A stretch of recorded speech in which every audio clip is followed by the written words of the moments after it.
नमस्कार। रोमानियामा March 2026 March 11 देखि 15 तारिकसम्म हुन लागिरहेको राहदानी घुम्ती शिविर सेवाको सन्दर्भमा पासपोर्ट को लागि आवेदन दिने सजिलो तरिकाको बारेमा म तपाईहरुलाई केही जानकारी उपलब्ध गराउन गइरहेको छु। सर्वप्रथम त गुगलमा गएर तपाईले नेपाल पासपोर्ट टाइप गर्नुपर्ने हुन्छ। त्यो गरिसकेपछि राजधानी विभाग डिपार्टमेन्ट अफ पासपोर्टको लिङ्क आउँछ है। त्यो लिङ्कमा क्लिक गर्नुहोस् र एउटा सूचना आउँछ। त्यो सूचनालाई अहिले काटिदिनुहोस् र यो ई पासपोर्टको लागि आवेदन दिनुहोस् भन्ने अप्सनमा क्लिक गर्नुहोस्। क्लिक गरिसकेपछि यो प्री इनरोलमेन्ट फर ई पासपोर्टको पेज खुल्छ। त्यसमा एप्लाई फर पासपोर्टमा क्लिक गर्नुहोस्। र तपाईको केस के हो? तपाईले म्याद सकिएर राजधानी नवीकरण गर्न चाहनु भएको हो भने यसमा क्लिक गर्नुहोस्। तपाईको हराएको, चोरी भएको राजधानीको सट्टामा नयाँ राजधानीको लागि आवेदन दिन खोज्नु भएको हो भने यसमा क्लिक गर्नुहोस्। र रिप्लेसमेन्ट तपाईको बिग्रिएको, च्यातिएको, जलेको र भिजेको त्यस्तो राजधानीको सट्टामा नयाँ राजधानीको लागि आवेदन दिन खोज्नु भएको हो भने चाहिँ यसमा क्लिक गर्नुहोस् है। र अहिलेको लागि चाहिँ म तपाईहरुलाई यो रिन्युअलमा क्लिक गरेर अबको प्रोसेस के हुन्छ त्यसमा केही जानकारी साझा गर्छु है। र त्यहाँ क्लिक गरिसकेपछि यो अर्डिनरी 34 पेजको राजधानीको लागि भनेर यसलाई सिलेक्ट गर्नुहोस् यो अप्सनलाई र प्रोसिडमा क्लिक गर्नुहोस्। र मलाई यो चाहिँ तपाईको डेटा प्राइभेसी कन्सेन्ट भनिन्छ यसलाई। यसमा आई एग्री गर्नुहोस्। नेपाल बाहिरबाट एपोइन्टमेन्ट लिँदै हुनुहुन्छ त्यसैले एपोइन्टमेन्ट कन्ट्रीमा चाहिँ तपाईले यो अदर सिलेक्ट गर्नुपर्छ। र रोमानिया जर्मनीमा भएको नेपाल एम्बेसीको कार्यक्षेत्रगत अन्तर्गत पर्ने भएकोले एपोइन्टमेन्ट लोकेसन चाहिँ तपाईले नेपाल एम्बेसी बर्लिन भनेर सिलेक्ट गर्नुपर्ने हुन्छ। दूतावासले रोमानियाको घुम्ती शिविरको लागि खुलाएको मिति फेब्रुअरी चाहिँ तारिक फेब्रुअरी 7, 8, 14, 15, 21 र 22 यो 6 वटा तारिक चाहिँ दूतावासले खुलाएको छ। त्यही अनुसार हामीले अहिलेको प्रयोजनको लागि चाहिँ यो 6 वटा तारिक मध्ये कुनै एउटा तारिक सिलेक्ट गरेर अगाडि बढ्छौँ। मैले 22 सिलेक्ट गरेँ र कुनै पनि समय तपाईले सिलेक्ट गर्न सक्नुहुन्छ। त्यसपछि एउटा यो कोड इन्टर गर्नुपर्ने हुन्छ माथि स्क्रिनमा देखाएको कोड। यो हरेक पटक यो विभिन्न कोड आउँछ। जस्तै जे कोड स्क्रिनमा छ त्यही कोड टाइप गर्नुपर्ने हुन्छ र नेक्स्ट क्लिक गर्ने यसपछि। अब तपाईको व्यक्तिगत इन्फर्मेसनहरु चाहिँ यसमा अपडेट गर्नुपर्ने हुन्छ। अब यो व्यक्तिगत इन्फर्मेसन तपाईको पुरानो पासपोर्ट अथवा नागरिकताबाट लिन सकिन्छ र स्वयं तपाईलाई पनि थाहा हुन्छ आफ्नो व्यक्तिगत इन्फर्मेसन। र अहिलेको लागि चाहिँ हामी एउटा इमेजिनरी नाम चाहिँ सोचौं है। र प्राय जसो तपाईको अहिले नवीकरण गर्न लाग्नु भएको साथीहरुको पासपोर्ट चाहिँ एमआरपी हुनुपर्ने हो अथवा कसैको चाहिँ ई पासपोर्ट पनि हुन सक्छ। र अहिलेको लागि हामीले एउटा नाम राखौं है। र सरनेम चाहिँ तपाईको नेपाली राखौं। पहिलो नाम चाहिँ जन राखौं है। यो एउटा इमेजिनरी नेम हो र यो मेल भनेर सिलेक्ट गरे मैले। त्यसपछि डेट अफ बर्थ कुनै एउटा डेट अफ बर्थ मैले राखे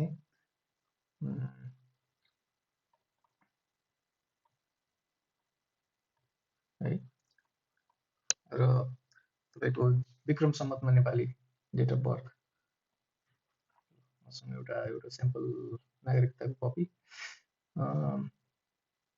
2048 4 को महिना 10 गते है त। यो डेट युज गर्छु। यसलाई 2048 4 को महिना 10 गते भनेर राखे मैले। र त्यही अनुसार मैले नेपाली इंग्लिश डेट पनि सच्याउँछु है त। 1991 जुलाई 26 यसलाई मैले 1991 जुलाई 26 मा राखे है। प्लेस अफ बर्थ मेरो जन्मेको अथवा यो व्यक्ति जन्मेको जिल्ला है, मैले काठमाडौँ राखेँ है।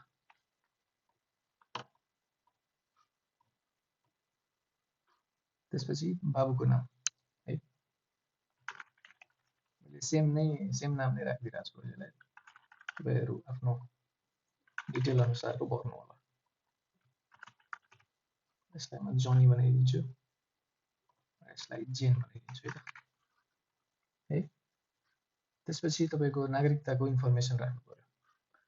अब विदेशबाट बनाउँदाखेरि चाहिँ हाललाई नेसनल आइडी कार्डको नम्बर अनिवार्य गरिएको छैन। त्यसैले यो फिल्ड यदि तपाईँसँग छ भने यसमा इनपुट गर्नुहोस्, छैन भने यसलाई ब्ल्याङ्क छोडिदिनुहोस्। र सिटिजनसिप नम्बर र पर्मिट नम्बर, यो सिटिजनसिप नम्बर तपाईँले आफ्नो राहदानी नम्बर माथिको खण्डमा देख्न सक्नुहुन्छ होइन, माथिको खण्डमा देख्न सक्नुहुन्छ। अथवा तपाईँको पुरानो पासपोर्टमा पनि यो इन्क्लुडेड हुन्छ है, जस्तै यो नम्बर है, तपाईँको पासपोर्ट छ भने पर्सनल नम्बर अथवा यहाँ सिटिजनसिप नम्बर, यो एमआरपी हो भने चाहिँ त्यहाँबाट त्यो डिटेलहरू तपाईँले राख्नुहोस्। अहिलेलाई म 1 2 3 4 5 6 7 8 9 भनेर एउटा इमेजिनेरी नम्बर राखिदिन्छु। यो जारी मिति कहिले त, जारी मिति तपाईँहरूको नागरिकताको पछिल्लो पेजमा हुन्छ, अर्को पेजमा। जस्तै यहाँ 2065 4 को महिना 14 गते भनेर लेखिएको छ। तपाईँको नागरिकताको दोस्रो पेजमा चाहिँ यो जारी मिति हुन्छ है। यो कुन जिल्लाबाट जारी भयो, नागरिकता जारी भएको जिल्ला चाहिँ यो पहिलो नागरिकताको पहिलो पेजमा माथि नै लेखिया हुन्छ कुन जिल्लाबाट है। जस्तै यो कास्की भनेपछि म कास्कीमा यो सेलेक्ट गर्छु सर्च गरेर है। यो तपाईँको नागरिकता सम्बन्धी जानकारी चाहिँ यसमा इनपुट भयो। अब तपाईँले आफ्नो कन्ट्याक्ट डिटेल्स, तपाईँको फोन नम्बर, व्यक्तिगत फोन नम्बर, नेपालको फोन नम्बर राख्नु होला है। अहिलेलाई मैले एउटा इमेजिनरी नम्बर राखिदिन्छु। इमेल पनि a@gmail.com मैले राखेँ।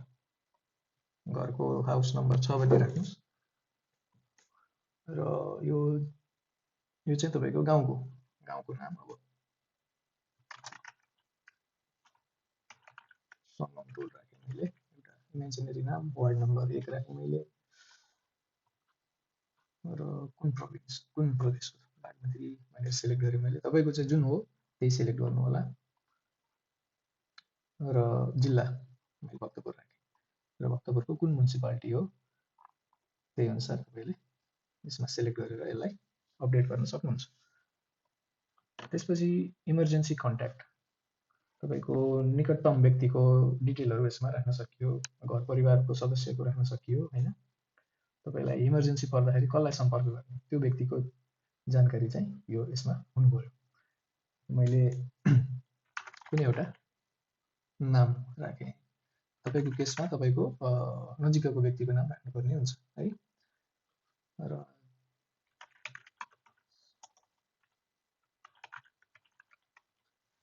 एक जिल्ला प्रदेश बागमती, भक्तपुर राखेँ मैले है। यो एउटा इमेजिनरी डिटेल हो, तपाईँको चाहिँ तपाईँसँग सम्बन्धित व्यक्तिको चाहिँ कन्ट्याक्ट डिटेल, एड्रेस र कन्ट्याक्ट राख्नुपर्ने हुन्छ। यसमा फोन नम्बर राख्न सक्नुहुन्छ तपाईँले होइन।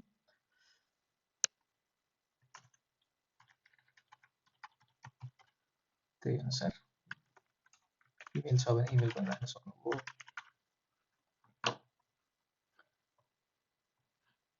अब यो सबै इन्फर्मेसन आइसकेपछि अब चाहिँ तपाईँको अहिलेको पासपोर्ट जुन छ त्यसमा डेट अफ इस्यु कहिले जारी भएको, जारी मिति, त्यो जारी मिति र कुन जिल्लाबाट जारी भएको अथवा कुन स्थानबाट जारी भएको है। अनि यदि एम्बेसीबाट जारी भएको हो भने पनि यसमा, अथवा नेपाल बाहिर जारी भएको हो भने यो फिल्डमा चाहिँ हामीले सिलेक्ट गर्न सक्छौँ। त्यसै गरी यो नम्बर तपाईँको अहिलेको हालको राजधानीको नम्बर यसमा राख्नुपर्ने हुन्छ। त्यो डिटेलहरू कहाँ हुन्छ भन्दाखेरि यदि तपाईँको एमआरपी पासपोर्ट हो भने त्यो डिटेल चाहिँ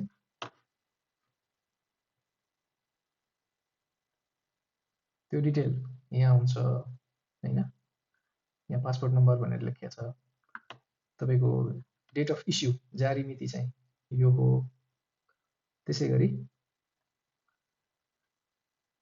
कुन जिल्लाबाट जारी भयो एमआरपी को खण्डमा चाहिँ यहाँ स्ट्याम्प गरिएको हुन्छ अथवा तपाईँ आफैलाई पनि याद छ भने तपाईँले काठमाडौँ गएर बनाउनु भएको हो कि जिल्लाबाट एप्लाई गर्नुभएको त्यहीँबाट पनि छुट्याउन सकिन्छ है। त्यसै गरी यो ई पासपोर्टको केसमा चाहिँ तपाईँको पासपोर्ट नम्बर यहाँ हुन्छ र कहिले जारी भएको त त्यो जारी मिति चाहिँ यहाँ हुन्छ पासपोर्ट जारी भएको मिति है। त्यसैले हामी यसमा के कुनै एउटा नम्बर मैले यहाँबाट लिएर गरेँ है त 2021 नोभेम्बर 15 भनेर यसमा म सेलेक्ट गर्छु 2021 नोभेम्बर 15 कुन जिल्लाबाट बनेको त यो चाहिँ डिपार्टमेन्ट अफ पासपोर्टबाट बनेको हो त्यसैले यसमा डिपार्टमेन्ट अफ पासपोर्ट यो चाहिँ राजधानी विभागबाटै बनेको कारणले गर्दा मैले यहाँ सेलेक्ट गरेँ। यदि तपाईँले जिल्लाबाट बनाउनु भएको हो भने चाहिँ त्यो सम्बन्धित जिल्ला तपाईँले यहाँ छान्नुपर्ने हुन्छ है।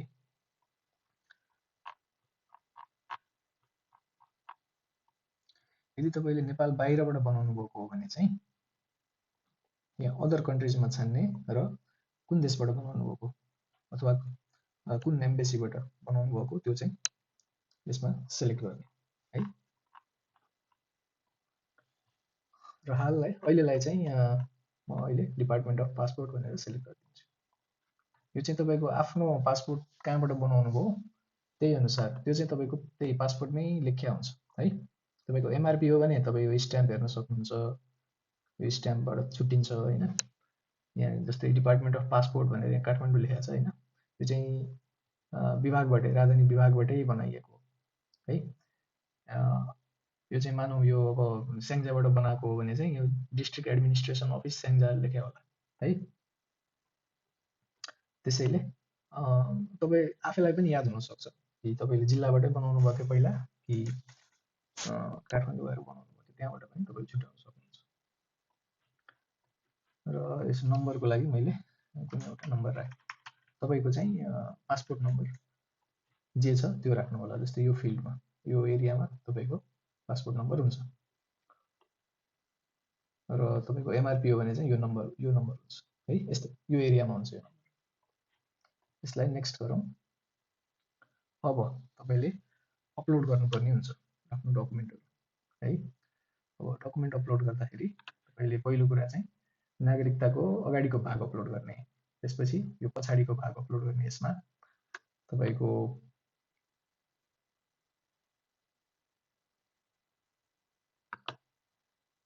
अहिलेको पासपोर्ट छ त्यसको पछाडिको भाग अपलोड गर्ने यसमा। र यसमा चाहिँ तपाईँको प्रिभियस पासपोर्टको अगाडिको भाग अपलोड गर्ने है। यो अपलोड गरिसकेपछि यसलाई क्लिक गर्ने। स्याम्पलको लागि म यहाँ कुनै डकुमेन्टहरू अपलोड गरेर अगाडि बढ्छु। यस पश्चात हामीले फाइल एट्याच गर्नुपर्ने हुन्छ। सपोर्टिङ डकुमेन्टमा तपाईँको सिटिजनसिप सर्टिफिकेटको अगाडिको भाग, सिटिजनसिप सर्टिफिकेटको पछाडिको भाग, तपाईँको अहिलेको पासपोर्टको पछाडिको भाग र अहिलेको पासपोर्टको अगाडिको भाग, यो चारवटा डकुमेन्ट चाहिँ अनिवार्य रूपमा अपलोड गर्नुपर्ने हुन्छ है। हामी फ्रन्ट पेज यहाँ लेखेकै छ फ्रन्ट, सिटिजनसिप फ्रन्टमा क्लिक गर्छौँ र अगाडिको भाग अपलोड गर्छौँ है। अगाडिको भाग अपलोड हुँदैछ। त्यसै गरी सिटिजनसिपको ब्याक, पछाडिको भाग अपलोड गर्छौँ। र यो अपलोड गर्ने क्रममा तपाईँको यदि तपाईँको डकुमेन्टको फाइल साइज चाहिँ 300 KB भन्दा माथि छ भने यसले सिस्टमले एक्सेप्ट गर्दैन। त्यसैले यसलाई 300 KB भन्दा कमको बनाउनु पर्ने हुन्छ है। 300 KB भन्दा कमको बनाउनको लागि तपाईँले आफ्नो मोबाइलमा स्क्रिनसट लिन सक्नुहुन्छ अथवा ल्यापटप डेस्कटप छ भने त्यहाँबाट पनि स्क्रिनसट स्निपिङ टुलले स्क्रिनसट लिएर त्यसलाई कम गर्न सक्नुहुन्छ। अथवा तल दिएको लिङ्कमा क्लिक गरी आफ्नो डकुमेन्टको फाइल साइजलाई घटाउन सक्नुहुन्छ 300 KB भन्दा तल है। त्यसै गरी यो प्रिभियस पासपोर्टको अहिलेको प्रिभियस पासपोर्ट भनेको चाहिँ अब तपाईँले नयाँ बनाउनुहुन्छ, त्यो नयाँ बनाउँदाखेरि अहिलेको पासपोर्ट प्रिभियस हुन्छ। त्यसैले हाल तपाईँसँग जुन पासपोर्ट छ त्यो पासपोर्टको पछाडिको भाग तपाईँले यसलाई अपलोड गर्नुपर्ने हुन्छ है। फर एक्जाम्पल यदि तपाईँसँग एमआरपी छ भने तपाईसँग एमआरपी छ भने तपाईको पासपोर्टको एमआरपी को पछाडिको भाग भनेको पेज नम्बर 30 र 31 हुन्छ है, यो दुईटा। अथवा पेज नम्बर 31 मात्र पनि तपाईले यसलाई अपलोड गर्न सक्नुहुन्छ, पेज नम्बर 31। त्यसैगरी एमआरपी को अगाडिको भाग भनेको चाहिँ तपाईको यो पुरै यो साइन गरेको ठाउँ प्लस यो है, यो एरिया। यदि तपाईको ई पासपोर्ट हो भने चाहिँ तपाईको अगाडिको पासपोर्टको अगाडिको भाग भनेको यो पेज भयो, पासपोर्टको पछाडिको भाग भनेको यो एरिया भयो है। यो कुराहरू अपलोड गर्नु होला। अहिलेको लागि हामी एमआरपी लाई नै सरी ई पासपोर्टलाई एउटा स्याम्पलको रूपमा हेरौँ है। पछाडिको भाग अपलोड गरेँ मैले, त्यसैगरी अगाडिको भाग है। मेरो डकुमेन्टहरू अपलोड भयो, 4 वटा अनिवार्य रूपमा तपाईले अपलोड गर्नुपर्ने हुन्छ र फाइल साइज चाहिँ 300 KB भन्दा कम हुनुपर्छ है। ल यसलाई नेक्स्टमा क्लिक गर्ने है। नेक्स्टमा क्लिक गरिसकेपछि तपाईको सबै डिटेलहरू आयो है। अब यसमा कोड राख्ने, यो स्क्रिनमा दिएको कोड, यो फरक एप्लिकेन्टको लागि फरक कोड आउँछ र यसलाई सेभ गर्ने। सेभ गरिसकेपछि तपाईले यो request has been saved, use the request number here below to follow up your request भन्ने छ है। यसलाई तपाईले क्लिक गर्नुहोस् है र यसलाई फिनिशमा क्लिक गर्ने बित्तिकै तपाईलाई यो डाउनलोड पीडीएफ भन्ने अप्सन आउँछ। डाउनलोड पीडीएफमा क्लिक गर्नुहोस्।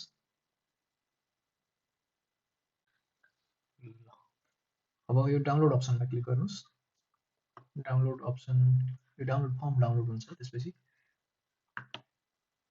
र एकचोटि आफ्नो विवरण चाहिँ फर्म डाउनलोड भइसकेपछि यसलाई प्रिन्ट गर्नुहोस् र कतै तपाईको विवरणमा स्पेलिङ मिस्टेक अथवा डेटमा कुनै मिस्टेक छ भने त्यसलाई चाहिँ नोट गरेर राख्नुहोस् र बायोमेट्रिक लिने दिन चाहिँ त्यो बायोमेट्रिक लिने सर म्याडमलाई चाहिँ त्यो देखाउनुहोस्, मलाई यो चेन्ज गरिदिनु पर्ने छ भनेर त्यो आफैले एकचोटि भेरिफाई गर्नुहोस् र उहाँलाई त्यो जानकारी दिनुपर्ने हुन्छ है। त्यो मिस्टेक नै प्रिन्ट भएर आउन सक्छ यदि तपाईले त्यो जानकारी दिनु भएन। यो फर्मलाई चाहिँ फर्मको डिटेललाई आफ्नो डकुमेन्टको डिटेलसँग एकचोटि म्याच गरेर स्पेलिङहरू, डेट अफ बर्थ, यो नम्बरहरू चाहिँ तपाईको व्यक्तिगत नम्बरहरू चाहिँ पासपोर्टको सिटिजनशिपको नम्बरहरू, जारी मितिहरू, तपाईको जन्म मिति, यो डिटेलहरू, यो इमर्जेन्सी कन्ट्याक्ट, यो एड्रेसहरू चाहिँ एकचोटि तपाईले प्रिन्ट गरेर एकचोटि घरमै यसलाई चेक गर्नुहोस् र यदि कुनै मिस्टेक भेटाउनुहुन्छ भने त्यसलाई कलमले लेखेर नोट डाउन गर्नुहोस् र बायोमेट्रिक लिने दिन त्यसलाई सच्याउन सकिन्छ है। अब तपाईले फर्म भर्नुभयो, फर्म डाउनलोड गर्नुभयो। अब पेमेन्टको लागि चाहिँ तपाई जुन सहरमा हुनुहुन्छ त्यो सहरको, जुन देशमा हुनुहुन्छ त्यो देशको भरपर्दो विश्वासिलो ब्याङ्कबाट चाहिँ दूतावासको खातामा पासपोर्ट रिन्युअलको चार्ज पठाउनु पर्ने हुन्छ र दूतावासको ब्याङ्क एकाउन्ट तथा कति चार्ज लाग्ने, कुन केसमा कति चार्ज लाग्ने, कति राजस्व लाग्ने कुराको जानकारी चाहिँ भिडियोको डिस्क्रिप्सन अथवा कमेन्टमा त्यो लिङ्कहरू दिएको छ है। दूतावासको आधिकारिक नोटिसकै लिङ्कहरू यो दिएको छ। त्यसलाई क्लिक गरेर एकचोटि त्यो नोटिसमा भएको जानकारी फेरि एकचोटि पढ्नुहोस् र ब्याङ्क डिटेलहरू र कति राजस्व लाग्ने भन्ने कुराहरू त्यसमै उल्लेख गरिएको छ। र फर्म डाउनलोड भयो, हाम्रो पेमेन्ट पनि भयो। अब दूतावासको सेवा लिनको लागि र दूतावासले चाहिँ कतिजना चाहिँ सेवाग्राहीहरू आउनुहुन्छ, कतिजना चाहिँ कुन दिन सेवाग्राहीहरूलाई बोलाउँदा ठिक हुन्छ, त्यो व्यवस्थापनको लागि चाहिँ तपाईले रेजिस्टर गर्नुपर्ने हुन्छ है। यो क्युआर कोडलाई स्क्यान गर्दाखेरि तपाईले एउटा गुगल फर्मको लिङ्क खुल्छ। त्यसलाई चाहिँ तपाई त्यो लिङ्कमा चाहिँ तपाईले आफ्नो डिटेलहरू भर्नुपर्ने हुन्छ। यसमा तपाईको नाम भयो, जन्ममिति, अंग्रेजी जन्ममिति, नेपाली जन्ममिति, तपाईको व्हाट्सएप भएको लोकल नम्बर हैन, अनि तपाईको एड्रेस, रोमानियामा हुनुहुन्छ भने रोमानियाको एड्रेस, सर्बियामा हुनुहुन्छ भने सर्बियाको, हंगरीमा हुनुहुन्छ भने हंगरीको यो घुम्ती शिविर चाहिँ रोमानियामा हुन्छ, तर त्यहाँ वरिपरिको देशको दूतावासले हेर्ने अरू देशको नजिकैको देशको सेवाग्राहीहरू पनि त्यहाँ आउन सक्नुहुन्छ। त्यो नोटिस चाहिँ हेर्नु है, कुन कुन देश तोकिएको छ त्यो देशको लागि मात्रै हो है। र नेपालको एड्रेस, तपाईँको अहिलेको पासपोर्टको नम्बर, तपाईँले लिन खोजेको सेवाको प्रकार, रिन्यू मात्रै गर्ने हो कि तपाईँले हराएर रिन्यू गर्न थाल्नु हो भने यसमा क्लिक गर्नुहोस्।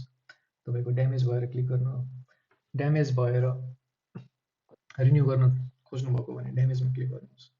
सिटिजनसिप नम्बर यसमा उल्लेख गर्नुपर्ने हुन्छ। तपाईँको पेमेन्टको ट्रान्ज्याक्सनको रेफरेन्स यसमा पेस्ट गर्नुहोस् र कुन मितिमा तपाईँले ब्याङ्कमा पैसा पठाउनु हो त्यो मिति पनि यसमा उल्लेख गर्नुहोस् है। र आफ्नै एकाउन्टबाट पठाउनु भएको हो भने यसमा क्लिक गर्नुहोस्। साथीकोबाट पठाउनु भएको अथवा अरू कसैको एकाउन्टबाट पठाउनु भएको भने यसमा क्लिक गर्नुहोस् है। त्यो भेरिफाई गर्नलाई दूतावासलाई सजिलो हुन्छ।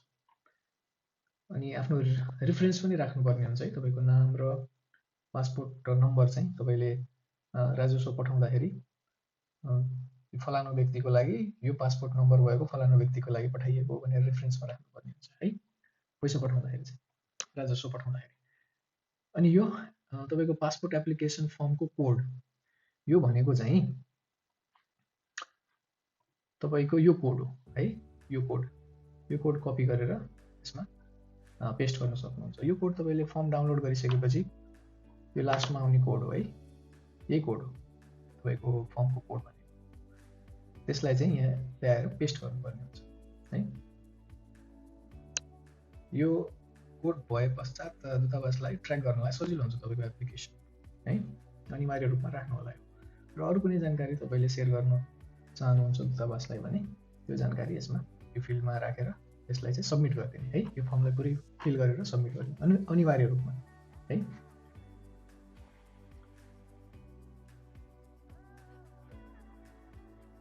घुम्ती शिविरसँग सम्बन्धित जानकारी दूतावासको आधिकारिक पेजमा पनि रहेको छ।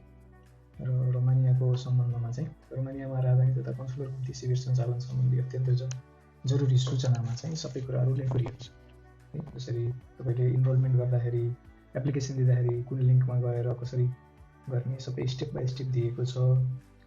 साथै कुन दिन स्लट छनौट गर्नुपर्ने मितिहरू पनि तोकिएको छ, जस्तै फेब्रुअरी 7, 8, 14, 15, 21 र 22। त्यसै गरी जम्मा गर्नुपर्ने राजस्व दस्तुर 34 पेजको विद्युतीय राजधानीको लागि 120 युरो है। 10 वर्ष मुनिका नाबालकको विद्युत राजधानीको लागि चाहिँ 110 युरो, जसमा चाहिँ 60 युरो राजधानी दस्तुर र 50 युरो चाहिँ जन्म दर्ता शुल्क। र हराएको वा बिग्रिएको, पाना च्यातिएको, मसी पोखिएको, केयरमेट भएको, भिजेको राजधानीको लागि चाहिँ युरो 180 राजस्व दस्तुर लाग्ने प्रावधान रहेको छ होइन। त्यसै गरी दूतावासको ब्याङ्क डिटेलहरू यसमा उल्लेख गरिएको छ। र जहिले पनि तपाईँले यो राजस्व शुल्क बुझाउँदाखेरि चाहिँ रेफरेन्समा आफ्नो पासपोर्ट नम्बर र आफ्नो नाम चाहिँ राख्नु हुन अनुरोध गरिन्छ।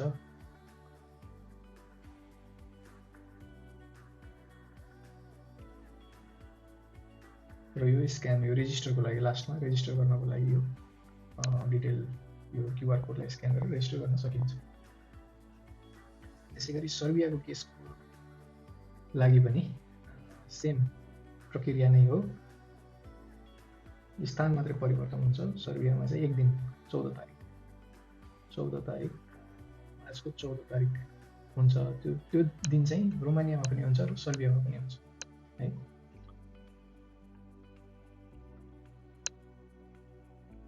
ओके,